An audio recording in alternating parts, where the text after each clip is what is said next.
봉독할 성경 말씀은 마태복음 9장 35절에서 10장 8절까지입니다. 마태복음 9장 35절에서 10장 8절까지입니다. 봉독하겠습니다. 예수께서 모든 도시와 마을에 두루 다니사 그들의 회당에서 가르치시며 천국 복음을 전파하시며 모든 병과 모든 약한 것을 고치시니라. 무리를 보시고 불쌍히 여기시니 이는 그들이 목자 없는 양과 같이 고생하며 기진함이라. 이에 제자들에게 이르시되 추수할 것은 많되 일꾼이 적으니 그러므로 추수하는 주인에게 청하여 추수할 일꾼들을 보내주소서 하라 하시니라. 예수께서 그의 12제자를 부르사 더러운 귀신을 쫓아내며 모든 병과 모든 약한 것을 고치는 권능을 주시니라. 12사도의 이름은 이러하니 베드로라 하는 시몬을 비롯하여 그의 형제 안드레와 세베다의 아들 야고보와 그의 형제 요한, 빌립과 바돌로메, 도마와 세리마테, 알페오의 아들 야고보와 다데오, 가나나인 시몬 및 가롯 유다 곧 예수를 판 자라. 예수께서 이 12를 내보내시며 명하여 이르시되 이방인의 길로도 가지 말고 사마리아인의 고을에도 들어가지 말고 오히려 이스라엘 집의 잃어버린 양에게로 가라. 가면서 전파하여 말하되 천국이 가까이 왔다 하고 병든 자를 고치며 죽은 자를 살리며 나병 환자를 깨끗하게 하며 귀신을 쫓아내되 너희가 거저 받았으니 거저 주라. 아멘.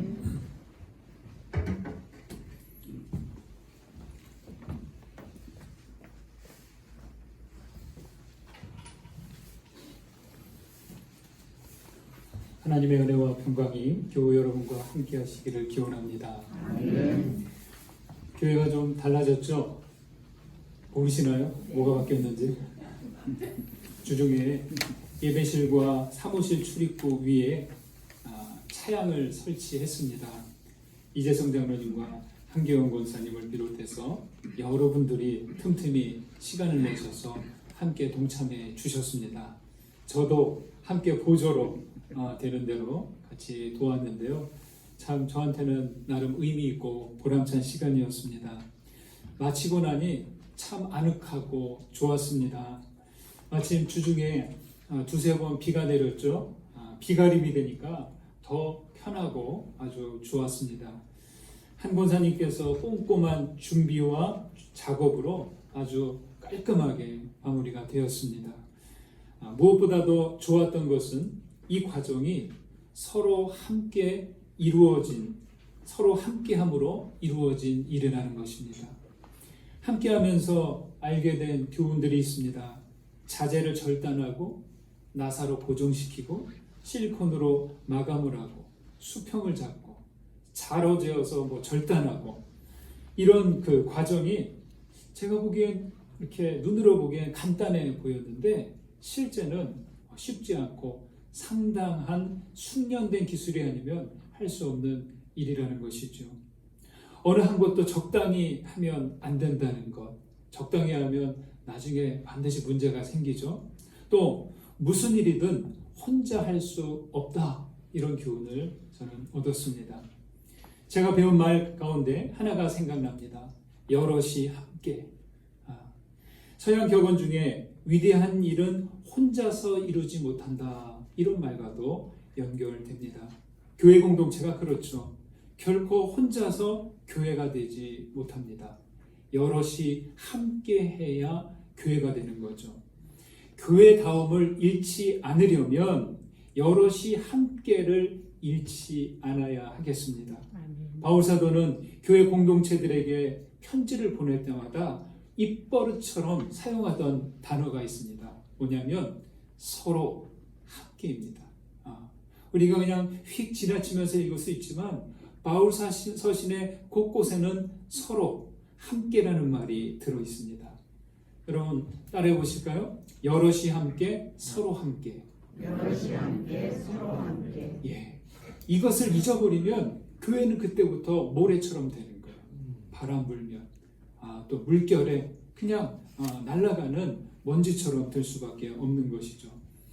여럿이 함께 이 말에 이을 수 있는 말이 있습니다.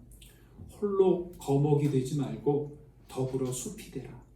여러분 어렵지 않으시죠? 홀로 거목이 되는 게 중요한 게 아닙니다. 더불어 숲이 될 수 있어야 합니다. 홀로 거목이 되면 어때요? 굉장해 보이죠. 우러러보면서 감탄할지 모릅니다. 그렇지만 거목 아래선 다른 나무들이 자랄 수 없어요. 서로 거목이 되려고 경쟁하다 보면 숲이 되지 못하고 황폐화되고 맙니다. 메마른 곳이 되는 것이죠. 나무는 서로에게 말할 수 있어야 됩니다. 우리 더불어 숲이 되자. 어때요? 괜찮죠? 우리 더불어 숲이 되자. 저는 우리 세상이 홀로 거목이 되고 싶어하는 그런 세상보다 더불어 숲을 이루는 그런 세상이 되기를 소망합니다. 예수님께서 공생의 활동을 시작하자 세상은 주님을 거목처럼 생각했어요. 예수님을 메시아 그리스도로 인정했습니다. 이제 됐어. 이제 이스라엘의 구원이 왔어 하면서 안도의 한숨을 쉬었을지 모르겠습니다. 맞습니다. 예수는 그리스도시고 하나님의 아들이십니다.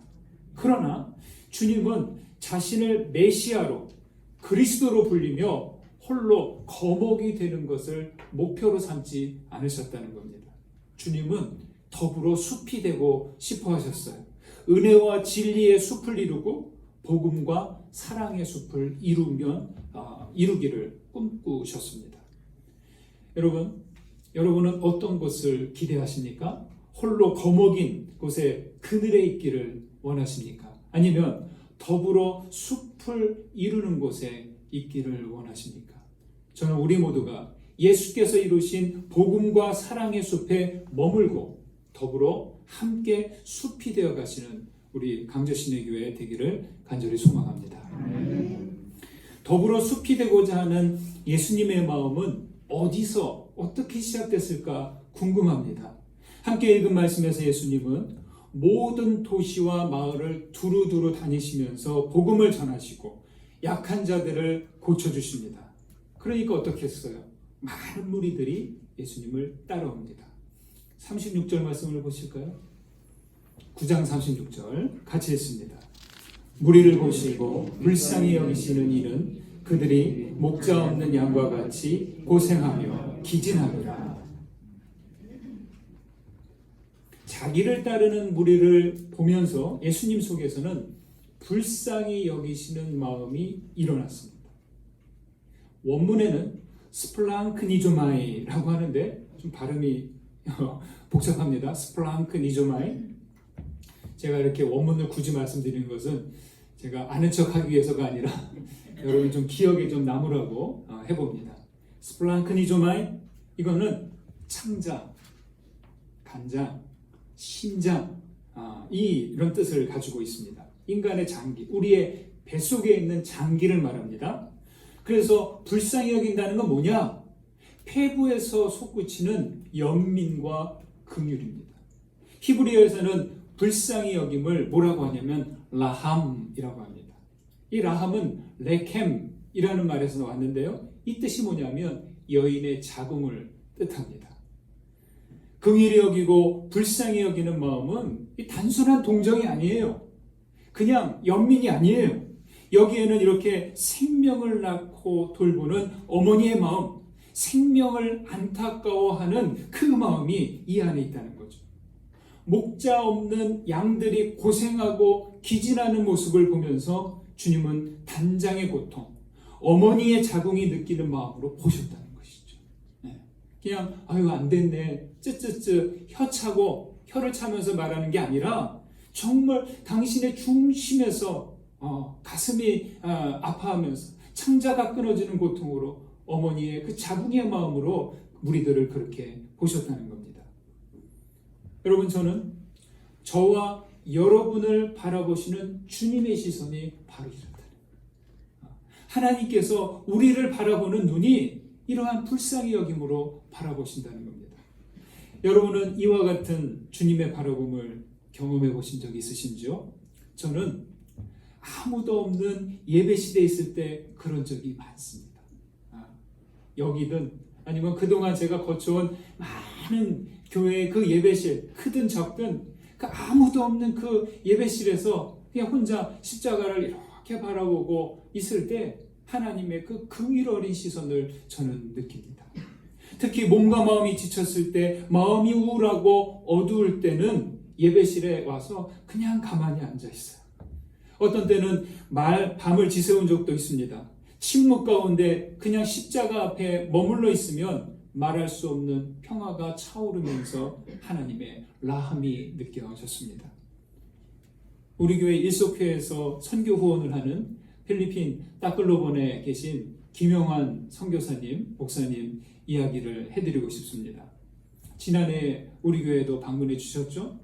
우리 제천에서 우리 오미교회에서 사역을 하시다가 산골에 있기만 너무 좀 아까워서 선교 지역으로 가겠다는 부르심을 받고 필리핀 따클로반으로 갔는데요. 간지 자리를 잡은 지 1년 만에 하이엔 태풍이 불어왔습니다. 이거 태풍이 태풍으로 오지 않고 쓰나미로 같이 왔어요. 아주 참혹한 재해를 겪었습니다. 그 지역의 모든 건물들이 다 바닷물에 잠겼고요. 거기 거리거리마다 시신들이 이렇게 쌓여있는 것을 그 목사님과 온 가족이 함께 보았습니다. 당시 피해는 이루 말할 수 없고 선교사님 가족은 간신히 탈출에 성공했습니다. 갑자기 닥친 재난으로 음식을 구할 수 없는 상태에서 같은 건물에 사는 필리핀 사람에게 음식을 얻어먹었고, 세부에 와서 만난 한 가정은 무일푼인 김 목사님 가정에게 여비를 챙겨주기도 했습니다. 그때 필리핀 지인들은 필리핀을 떠나는 김 목사님에게 이렇게 말을 했습니다.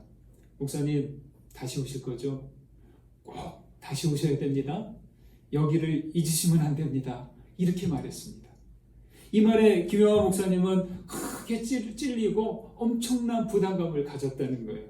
왜냐하면 사실 그때 김 목사님은 도망하고 싶었다는 거죠. 도망하는 심정이었고 다시는 이곳에 내가 오지 않으리라, 아니 올 수 없을 거야 하는 마음이 있었다는 것이죠. 왜요? 처참한 재난을 겪었기 때문이죠. 그런데 도망하듯 나와서 우리 한국에서 지내는 동안 김 목사님은 따클로본의 처참한 재난 모습과 함께 다시 한번 돌아와 달라는 그 현지인들의 말이 이렇게 떠나지 않았다는 겁니다.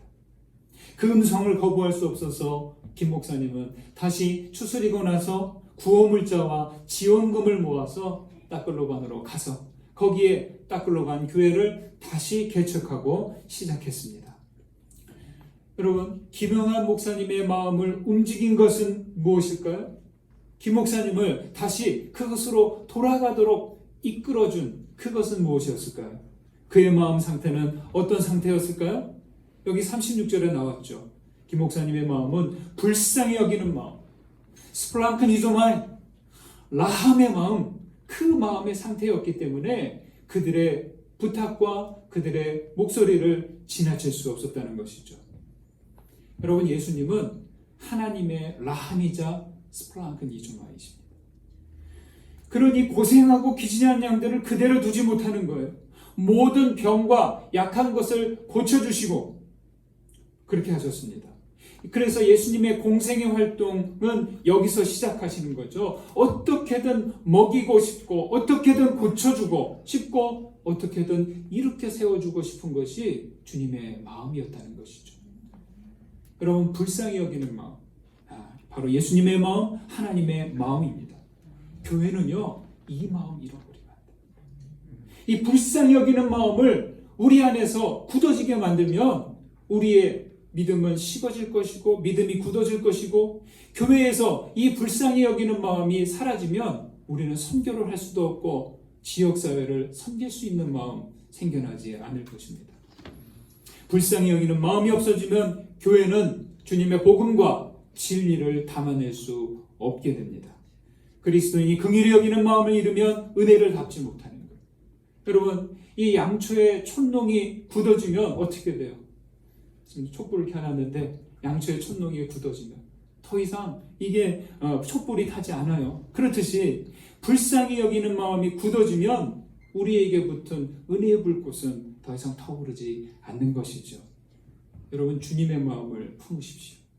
우리 강저신의 교회는 스플랑크니조마이 라하메머, 불쌍히 여기고 긍휼히 여기는 이 마음을 끝까지 잃어버리지 않는 주님의 교회 되시기를 간절히 소망합니다. 자기에게 몰려든 무리가 돌봄을 받지 못하는 그 상태인 것을 보시고는 예수님은 제자들에게 말씀하십니다. 추수할 것은 많되 추수할 일꾼이 적다. 추수하는 주인에게 청하여 추수할 일꾼들을 보내주소서 하라.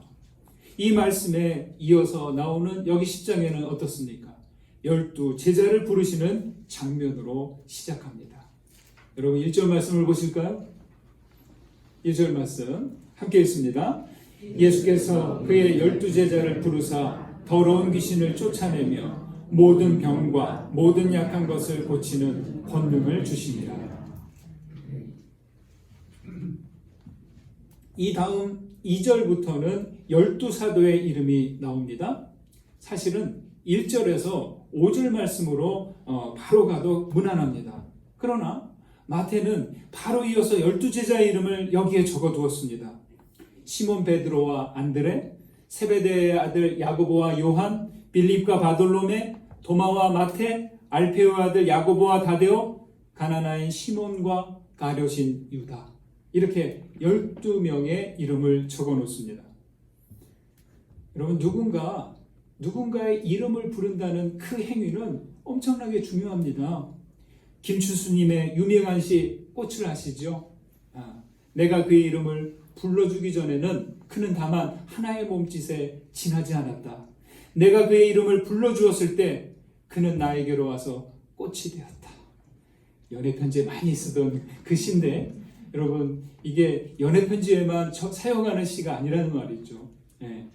이름을 부를 때 비로소 꽃다운 모습이 된다는 이 말이 의미심장합니다. 이름을 부른다는 것은요, 서로에게 특별한 관계가 되는 거예요. 나를 아는 사람만이 내 이름을 부르지 나를 모르는 사람 이름을 부르지 못해요. 이름을 모르기 때문이죠. 딜라드라는 미국 작가는 이렇게 말했습니다.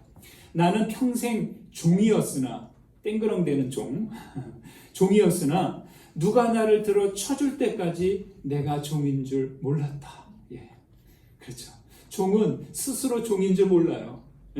누가 좀 쳐야, 흔들어줘야 땡그렁땡그렁 소리가 나야 종이구나, 종이네 알 수 있는 것이죠.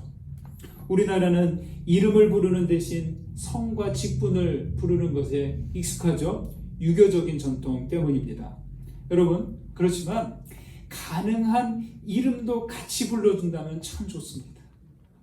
부부끼리도 이름을 불러주고, 여보, 당신 이거 말고 그냥 누구누구 이름을 같이 불러주는 것은 상당히 친밀하게 하는데 좋은 그 과정이 됩니다.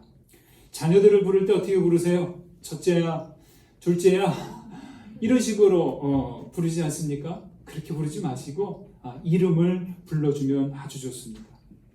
여기 이름을 호명하는데요, 그냥 출석 부르듯이 부르는 부름이 아니라는 거죠. 1절에서는 뭐라고 하냐면 12제자를 부르셨다. 12제자라고 하고요. 이름을 부르는 2절에서는 12제자가 아니라 뭐라고 하냐면 12사도라고 합니다. 12사람은 제자로 부름을 받았지만 보냄을 받을 때에는 사도가 되는 것이죠. 12제자들은 특별한 사람들이 아니었다는 겁니다. 저는 이게 참 좋아요. 어느 특별한 스펙, 특별한 경력을 가진 사람들을 부른 게 아니라 아주 평범한 사람들이에요. 순진한 어부들이고 계산 빠른 세리이고 진보적인 열심당원들이었습니다. 그렇게 이력이 대단하지 않은 사람들이죠. 조금 좀 낮춰서 부르면 어중이 떠줍니다 라고 할 수도 있는 사람들입니다. 특별함이 없어요. 그렇지만 이들은 제자로 부름을 받고 사도로 보냄을 받습니다. 그전에는 자기들도 몰랐을 것 같아요. 이름이 불려지면서 12제자는 비로소 자신들이 복음을 울리는 종이라는 것을 깨달았던 것이죠. 네. 여러분 참 이게 중요한 것 같습니다. 10장에서 예수님은 추수할 일꾼으로 부르시고 추수를 위해 세상으로 보냅니다. 이방인에게도 가지 말고 사마리아 지역으로도 가지 말고 먼저 이스라엘의 잃은 양들에게로 가라 이렇게 말합니다. 여러분 우리도 보냄받은 부름을 받고 보냄을 받는 사람들이잖아요. 멀리 가려고 하지 마세요. 가까이에 있는 하나님을 모르고 그리스도를 모르는 사람들 그들에게 관심을 갖고 그냥 다가가셨으면 좋겠습니다. 부름을 받을 땐 제자들인데 보냄을 받을 땐 사도입니다. 사도는 되게 이렇게 사도라고 하니까 멋있죠. 뭔가 좀 있어 보이죠. 대단한 거 아닙니다. 보냄을 받은 사람 아포스톨로스 해서 사도입니다. 사도라고 하니까 왠지 그럴듯한 직분으로 들리는데 다른 것 없습니다. 사도는 보내신 분의 메시지가 없으면 아무것도 아닙니다. 보내신 이의 일을 하지 않으면 그 순간부터 별 볼 일 없는 그런 사람이 되는 겁니다. 여러분 사도들이 전하는 메시지는 뭐예요? 1절에서 말합니다. 더러운 귀신을 쫓아내고 모든 병과 약한 것을 고치는 권능입니다. 8절에서도 말하죠. 병든 자를 고치고 죽은 자를 살리고 나병한 자를 깨끗하게 하고 귀신을 쫓아내되 거저주라. 대가를 바라지 말고 그냥 있는 그대로 씻어주고 고쳐주고 바로잡아주고 이 일을 하면 된다는 것이죠. 그런데요, 많은 그리스도인들이 이 말씀을 자기와는 좀 거리가 멀게 생각합니다. 네. 아유, 이런 일은 어떤 특별한 은사나 능력을 갖춘 사람들이나 하는 거야. 목사님들이나 하는 거야. 전도에 특별한 은사만 있는 그런 사람들이나 하는 거야. 아유, 나는 이쪽이랑 해당 사항 없어. 이렇게 생각한다는 것이죠. 그러나 그렇지 않습니다. 예수님께서 이 권능을 주신 것은 특별한 이들에게 주신 것이 아니죠. 보통 사람들에게 주신 것입니다. 여러분, 우리 세상은 변함없이 더러운 귀신들로 인해 오염되고 있습니다. 옛날만 그런 거 아니에요. 사람들의 몸과 마음과 영혼을 더럽히고 병들게 합니다. 과도한 탐욕으로 배부른 사람들 보십시오. 탐욕은 배부름을 못 느끼게 합니다. 풍요를 추구하지만 오히려 탐욕에 젖어 있습니다. 아름다움을 추구하지만 오히려 음란과 쾌락 속에서 허우적됩니다. 평화를 말하지만 연약한 사람들을 억압하고 착취합니다. 얼마 전 뉴스에서 한동안 시끄럽던 엠번방 사건은 생각이 온통 더럽혀진 우리 사회의 단적인 모습입니다. 자기 이익을 위해서 거짓과 불의를 일삼는 지도층 사람들의 모습을 보십시오. 그들의 무관심으로 인해서 세상에 연약한 사람들이 고통을 당하고 있습니다. 예수님은 말씀하셨습니다. 너희는 세상의 소금이다. 너희는 세상의 빛이다. 예, 이 너희에 해당하는 사람들은 그때만 해당하는 사람들 아니죠. 지금도 우리에게도 이 너희에 해당됩니다. 그리스도인은요, 더러운 생각들을 쫓아내고 연약한 것들을 고치는 사람들이에요. 특별한 기술이 있어서 그런 게 아니라 하나님의 뜻이 아니다. 아니면 아닌 대로 고치는 겁니다. 바로 잡는 겁니다. 주님 보시기에 더럽다 하면 그것을 깨끗게 하는 겁니다. 모든 이라고 여기서는 말하지만 너무 부담 갖지 마십시오. 그냥 그때 우리에게 다가오는 잘못된 것들, 더러운 것들 하나씩만 상대하면 됩니다. 우리의 힘으로 그런 교묘한 어둠을 상대하기에는 역부족입니다. 그러나 우리에게는 주님께서 주신 권능이 있습니다. 그 권능의 시작은 예수님께서 품으신 스폴랑크니주마이 라함의 마음, 불쌍히 여기는 그 마음에서 시작한다는 것입니다. 지난주에 보았던 마태복음 28장에서 예수님은 하늘과 땅의 모든 권세를 주셨다 이렇게 말씀하셨죠. 주님은 그 하늘과 땅의 권세로 우리를 부르시고 보내십니다. 주님께서 주신 권능이 어떻게 드러날까요? 어떤 특별한 능력을 갖춰서 스위치를 누르면 나가듯이 그렇게 능력을 발휘하는 것일까요? 그런 것은 아닐 것입니다. 예수님처럼 불쌍히 여기는 마음으로 살아가는 겁니다. 이 불쌍히 여기는 마음으로 세상을 대하는 겁니다. 그러면 우리를 통해 성령께서 역사하신다는 거지. 내가 힘을 발휘하는 것이 아니라 나를 통해서 하나님께서 그 능력을 행하게 되시는 것이죠. 우리는 매주일 공동예배로 모여 예배합니다. 여러분, 우리의 이 공동예배에 바로 부르심과 보내심이 그대로 담겨 있다는 것입니다. 우리가 예배에 참여하는 것은 하나님 앞으로 나오는 거예요. 지금 여러분은 주님 앞에 나와 계십니다. 임내성부터 오늘의 기도, 주님의 기도까지가 하나님 앞으로 나오는 순서죠. 우리가 예배에 온 것은요, 그냥 온 게 아니에요. 날이 됐으니까, 시간이 됐으니까 간다, 이게 아니에요. 습관적으로 가는 게 아니에요. 우리는 알든 모르든 하나님의 부르심에 응답해서 여기 이렇게 있는 겁니다. 이거를 알고 계시면 좋겠습니다. 그냥 갈 데가 없으니까 온 게 아니란 말이죠. 하나님께서 말할 수 없는 이끄심과 부르심으로 우리를 이 자리로 인도하셨습니다. 그 다음에 말씀 선포가 있죠. 그 다음에 우리가 봉헌을 하죠. 감사와 응답입니다. 그리고 끝에 교회 소식부터 축도까지의 순서는 세상으로 나아감의 순서입니다. 여러분, 이 예배가 그냥 되는 예배가 아닙니다. 이런 예수님께서 그대로 가르치시고 행하신 것을 예배의 이 틀 안에 갖춰 놓은 것입니다. 예배를 마치면 각자의 사는 자리로 나아가는데, 이것은 오늘 말씀에서 예수님이 12사도를 보내는 것에 해당합니다. 사랑하는 여러분, 오늘은 우리 감리교회 평신도 주일입니다. 감리교는요, 목회자만 움직이는 교회가 아닙니다. 누구든 하나님의 부르심과 성령의 인도에 따라 하나님의 일을 감당할 수 있어야 합니다. 예배에 참여하는 성도는 누구든 주님의 거룩한 부르심을 듣고 온 사람들이고, 동시에 세상을 향해서 주님의 보내심을 받는 사람들입니다. 하나님께서 저와 여러분들의 이름을 하나하나 부르시며 이곳에 나오도록 하셨습니다. 그리고 세상으로 내보내십니다. 여러분, 우리 주변에는 지치고 연약한 이들이 있습니다. 불쌍히 여김을 받아야 하는 사람들이 우리들 가까이 있다는 것입니다. 우리는 먼저 그리스도의 긍휼함을 받은 사람들이죠. 우리가 먼저 그 은혜를 힘입어서 여기에 있습니다. 그렇게 우리는 그들을 향해 하나님의 라함이 되고 예수님의 긍휼함을 전하는 사람들이어야 하겠습니다. 사랑하는 여러분, 세상을 불쌍히 여기시는 그리스도의 마음을 품고 나아가십시오. 더러움을 쫓아내고 연약한 것들을 고치는 그리스도의 권능이 저와 여러분들에게 함께 하시기를 주님의 이름으로 축원합니다. 받은 은혜 감사하면서 거듭의 기도 드립니다.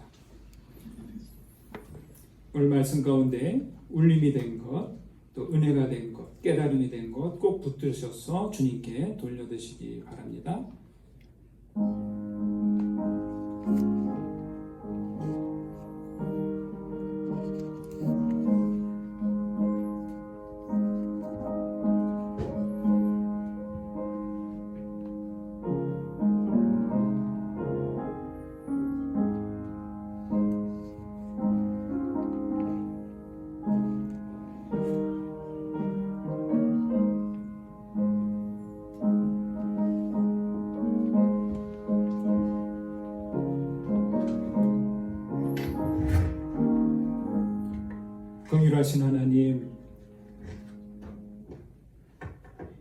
긍휼하신 하나님, 홀로 큰 나무가 되기보다 은혜와 사랑으로 더불어 생명의 숲을 이루도록 하시니 감사합니다. 주님께서는 라함이신 하나님께서는 기진한 생명들을 품어 살리셨습니다. 오 주님, 주의 불쌍히 여기심으로 우리 모두 구원함을 얻을 수 있게 되었습니다. 자비하신 주님, 우리도 주님처럼 불쌍히 여기는 마음으로 이웃을 바라보게 하시고 라함의 마음으로 권능을 주시어 더러운 것을 쫓아내고 연약한 것을 고쳐가게 하옵소서. 우리를 세상의 소금이여 빛이라고 하셨으니 소금처럼 있게 하시고 빛처럼 나아가게 하옵소서. 예수 그리스도의 이름으로 기도드립니다. 아멘.